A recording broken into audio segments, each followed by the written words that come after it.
índices lá fora, aqui dentro também, e a dinâmica das companhias. Agora, 10h36, quero chamar a nossa primeira convidada do dia, Carla Argenta, economista-chefe da CM Capital.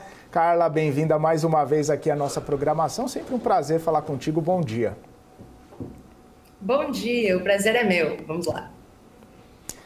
Carla, eu queria ouvir um pouco da sua visão sobre esse IPCA 15, divulgado hoje cedo pelo IBGE. Além da headline ter vindo um pouquinho pior ali do que o esperado, a leitura por dentro do número te traz preocupações também. A gente viu os números dentro do IPCA um pouco piores do que se era imaginado pelo mercado? Não, isso não aconteceu. Na verdade, o valor de face do IPCA assustou muito, né? A expectativa de mercado era algo em torno de 0,23, 0,22 e o dado efetivo vem em 0,30. Mas, de imediato, quando nós abrimos esse indicador e olhamos para a característica dele, nós vemos uma concentração muito grande, basicamente em dois grupos e em itens muito específicos dentro desses grupos. Que itens foram esses? Do lado dos preços livres, nós tivemos passagens aéreas, que foi uma das poucas altas que nós vimos nos últimos meses, justamente por conta das férias escolares e de todo esse movimento sazonal que reverbera sobre o indicador. Dito isso, a variação, né, dessa inflação ela foi muito mais intensa do que o mercado esperava. Era algo ali em torno na casa dos 10%, e ela ficou muito mais próxima dos 20%. Na verdade, veio na casa dos 19%. Então, efetivamente, uma inflação muito mais elevada sobre esse item, que é um serviço e é um preço livre. Por outro lado, e de uma forma muito mais ampla, nós tivemos alguns movimentos dentro dos preços administrados. Que movimentos são esses? Acho que o primeiro e mais gritante de todos foi justamente a mudança da bandeira tarifária de energia elétrica. Então, nós tivemos aí meses e meses de bandeira tarifária verde. Esse movimento ele foi revertido porque em julho passou a vigorar a bandeira tarifária amarela. Então, nós tivemos esse reajuste um pouco mais expressivo e alguns reajustes sobre concessionárias em regiões importantes do IPCA, especialmente em Belo Horizonte.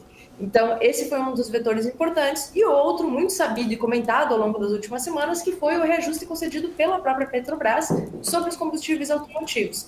Então, esses dois movimentos somados produziram essa inflação mais elevada, concentrada em preços administrados, muito importante, e vale lembrar que preços administrados são reajustados majoritariamente via agências regulatórias e, portanto, não podem ser corrigidos via política monetária. Então, aí a gente já tem uma sinalização sobre qual é a característica desse indicador, que é justamente muito mais positiva por conta dos outros movimentos que permearam esse índice divulgado hoje e mantém uma característica absolutamente positiva, com sinalizações de conversão inflacionária para um patamar mais baixo do que o valor desse IPCA 15 sugere ao longo dos próximos meses.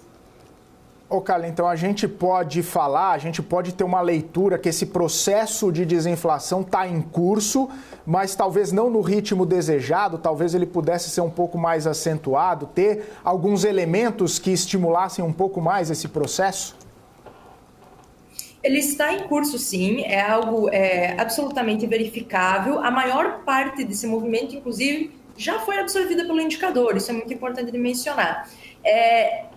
Existe pouca coisa que pode ser feita via política monetária adicionalmente para provocar um movimento mais intenso dessa desaceleração inflacionária. Por que eu digo isso? Porque quando a gente olha para os preços livres do indicador, que é quando efetivamente o Banco Central consegue, onde efetivamente o Banco Central consegue intervir, nós temos um grupo, que é o grupo de alimentação no domicílio, que trouxe um movimento muito positivo, e eu não mencionei até agora aqui, né? Mas trouxe um movimento muito positivo, a primeira deflação do ano de 2024, e esse subgrupo, ele tem mantido a inflação dos preços livres, especialmente em um patamar mais elevado ao longo do tempo, mas os fatores que estão por trás dessa inflação são climáticos. Eles não são conjunturais e não são relativos a um nível de demanda mais elevada. Na verdade, a origem deles é na sua oferta. Então, pouca coisa o Banco Central consegue fazer para reverter esses movimentos. Quando nós olhamos para os outros dois grupos que são muito importantes, especialmente quando a gente olha para bens duráveis, que é onde o Banco Central consegue intervir de forma mais acentuada, porque o valor desses itens é mais elevado e são itens que a população efetivamente se endivida para consumir. Vou dar alguns exemplos aqui. Nós temos automóveis, desde os novos e usados, motocicletas, nós temos produtos eletroeletrônicos, como celular, computador pessoal, eletrodomésticos de modo geral. Esses grupos, esse item, né, esses itens e esse grupo têm apresentado uma inflação muito comedida e muito baixa ao longo do tempo. Se nós considerarmos a inflação especificamente desse IPCA 15 de julho, ela foi de 0,04%. Se nós considerarmos a inflação média dos últimos 3 meses, ela foi de 0,04%. Então, esses itens que o Banco Central consegue atingir de uma forma mais acentuada, eles já chegaram no seu patamar mais próximo da melhor entrega, né? Daqui para frente você pode ter ainda uma correção por conta da margem muito apertada das varejistas.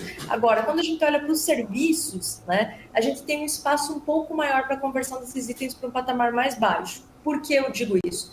Porque os serviços, eles são muito reajustados via inflação passada. E a gente ainda colhe os frutos positivos dessa desaceleração inflacionária acumulada, de modo geral, ali nos últimos 12 meses. Né? Nós tivemos alguma estabilização já em um patamar um pouco mais...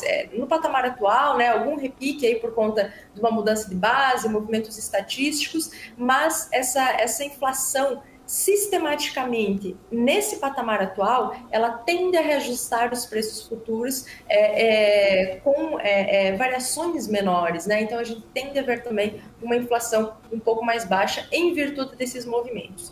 Dito isso, acho que via política monetária, nós temos muito pouco para ser corrigido. Nós precisamos de outros fatores que sustentem esses movimentos e são fatores que estão muito mais em outras esferas da economia, né, do que na esfera doméstica. E aí vale até um ponto de atenção, porque o câmbio tem um papel muito importante nesse processo. O câmbio ele acaba impactando com maior ou menor intensidade quase 30% dos itens que estão dentro do IPCA, aproximadamente 30% desses itens. Então, essa variação que nós vimos recentemente, ela pode reverberar de uma forma negativa sobre o indicador. Então, é um ponto de atenção aí para os próximos meses.